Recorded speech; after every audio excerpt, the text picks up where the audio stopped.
여러분 안녕하십니까. 2019년 5월 2일 목요일 신문사설 비평을 시작하겠습니다. 먼저 공기업 관련된 사설입니다. 조선일보는 소득주도 성장, 총알바지된 공기업들의 추락이라는 제목의 사설에서 지난해 339개 공기업 순이익이 1조 1천억 원에 그쳐 2017년 7조 2천억 원에 비해 7분의 1로 줄어들었다, 이렇게 비판하고 있습니다. 중앙일보는 이념 고집이 부른 공기업 부실, 청구서는 국민이 받는다. 동아일보는 공공기관들 실적 급락, 개혁 총대면 방만 경영 탓이다. 한국경제신문은 공기업을 이렇게까지 골병들게 해서는 안 된다. 매일경제신문은 무리한 정책에 공공기관 적자 쇼크 누가 책임질 건가 라면서 비판하고 있습니다. 1조 원의 순익을 남겼는데도 깎아내리지 못해 지금 안달이죠. 매일경제신문은 적자 쇼크 오는 하면서 적자라고까지 이렇게 설명하고 있습니다. 공기업이 흑자를 내는 것이 과연 좋은 일인가 한번 되돌아볼 일이 있습니다. 얼마든지 이 흑자를 낼 수 있겠죠. 공기업의 핵심 부서를 아웃소싱하고 비정규직을 확대해서 인건비를 절감하고 또 공공요금을 무진장 올려서 그렇게 운영한다면, 경영한다면 엄청난 순익을 발생시킬 수 있지 않겠습니까? 그런데 그것이 공기업의 과연 역할이냐, 이렇게 묻지 않을 수 없습니다. 상생과 관련해서 매일경제신문은 노동계의 투쟁 아닌 상생 주문한 문 대통령 직접 설득 나서야 한다라는 제목의 사설에서 문재인 대통령이 근로자의 날인 1일 노동계의 투쟁보다는 상생을 당부했다라는 내용을 지금 소개하고 있습니다. 우리가 상생이라고 했을 때 가진 자가 가지지 않는 자에게 양보할 때 그 상생이 가능한 것입니다. 그런데 대통령이 최소한의 중립적 위치에 서려면 자본, 특히 이 재벌과 부자들에게 문제를 양보를 구했어야 합니다. 그런데 노동자들에게 투쟁 아닌 상생을 주문한 것, 이것은 굉장히 순서가 뒤바뀐 것이다, 얘기할 수 있습니다. 대학 입시 관련해서 매일경제신문은 이번에는 정시 30%를 30% 룰로 대학을 압박하는 교육부라는 제목의 사설에서 정시, 수시 등 사립대학의 학생 선발권에 이런 식으로 간섭한 나라가 없다라고 비판하고 있습니다. 학교 교육이 정시든 수시든 대학 입시에 맞춰져 있다는 게 사실 문제이죠. 그것은 현상입니다.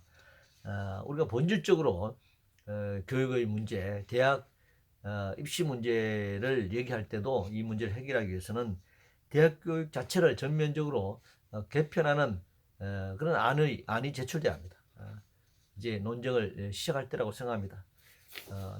유치원에서부터 초중등 고등학교까지 모두 대학 입시에 이게 맞춰져 있는 이런 잘못된 교육제도를 근본적으로 개혁하는 것이 급선무다, 이렇게 생각합니다. 한일 관계와 관련해서 조선일보는 새 일왕 적이 한일 관계 정상화 계기를 되길 바란다.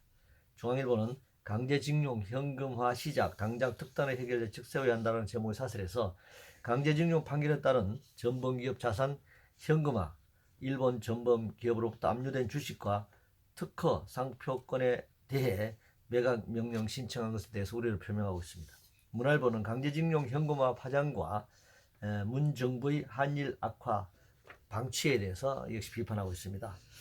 한일 관계 정상화 책임은 문재인 정부에 있는 것이 아니라 제국주의 침략과 약탈을 자행한 일본에 있죠. 특히 오늘날 그 정치적 책임을 지고 있는 아베 정권에게 있다, 이렇게 말씀드릴 수 있습니다. 건설 현장과 관련해서 동아일보는 점입가경 거대 노조 밥그릇 싸움, 노조원들 쓴소리 안 들리나 라고 비판하고 있는데, 이 건설 현장에서의 여러 가지 갈등 문제를 밥그릇 싸움으로 이렇게 치부하고 있네요. 항상 현상을 노노 갈등으로 바라보는 이런 잘못된 언론관입니다. 본질적인 원인을 외면하고 있는 것이죠. 특히 건설 노동자와 건설 노조에 대한 법적 제도적 조건을 포함해서 건설 현장의 특성을 먼저 살펴볼 필요가 있다고 생각합니다. 사회적 참사 관련해서 문화일보는 사회적 참사위의 황교안 조사 결정 뭘 노리나 라는 제목의 사설에서 세월호 참사와 가습기 살균제 사건의 진상 규명을 지금 왜곡해서 지금 사설로 쓰고 있네요. 황교안이 법무부 장관과 총리 시절 이런 거대한 참사들이 발생했을 때 그 역할이 무엇이며 어떤 책임을 져야 하는가, 이것을 밝히기 위해서는 반드시 환경을 조사할 필요가 있다 이렇게 생각합니다. 인터넷 은행과 관련 사법개혁 신문은 인터넷 은행 정자 가로막는 대주주 적격성 심사 문제 있다라는 제목의 사설에서 K뱅크, 카카오뱅크 등 인터넷 전문 은행이 대주주 적격성 심사에서 제동이 걸렸다. 공정거래위원회가 KT를 공정거래법 위반으로 검찰에 고발하면서 발생한 일이죠. 그런데 은행법상 산업자본의 최대 지분은 4%를 넘을 수 없었는데 이를 34% 작년에 하반기에 34%까지 늘려주는 그런 은행법 개혁이 있었습니다.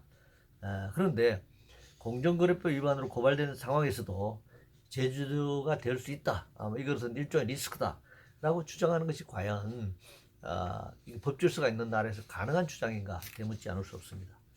삼성 관련의 상표의 신문은 원대한 목표 돕겠다, 기업 응원한 대통령 더 자주 보고 싶다라는 제목의 사설에서 삼성전자 시스템 반도체 비전 선포식에서 참석했는데 133조 원 투자의 시스템 반도체 세계 1위를 도약하겠다라고 하는 이 삼성의 입장이 발표됐습니다. 이 현장에 대통령이 가서 이걸 응원한 것은 지극히 당연한 일이고 좋은 일이다 이렇게 얘기하고 있는데, 재벌 대기업이 글로벌 경쟁에서 살아남기에 투자하는 것은 자신들의 임무일 수 있겠죠.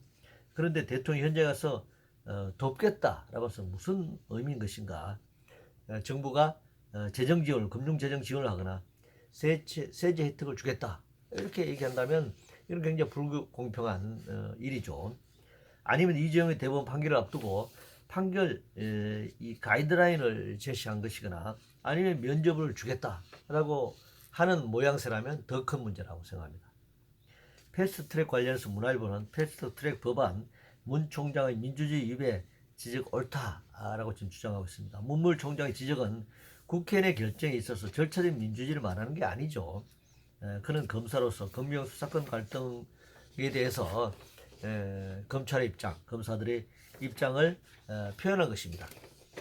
패스트트랙이 잘 됐냐 잘못됐냐가 아니라 그 내용을 지금 지적한 것입니다. 정당 해산 관련해서 조선일보는 당 해산 청원 게시판 경쟁, 청와대는 절기나라고 이렇게 주장하고 있는데, 그럼 자유한국당과 박근혜 정권이 통합진보당 강제 해산시킬 때 이를 사주했던 조선일보는 그때 절기셨나요? 탈북자와 관련해서 동아일보는 중국 9살 딸 북송 말라는데 끓는 호수에 귀 막지 말라라는 제목의 사설에서 중국은 1982년 난민협약과 난민의정서에 1988년 유엔 고문방지 협약에 각각 가입했다. 대중 외교 채널 적극 가동해 강제 북송을 막아야 한다 라면서 중국 한국 정부에 지금 요청하고 있습니다. 사드 배치 이후에 한중 관계는 매우 악화되어 왔습니다.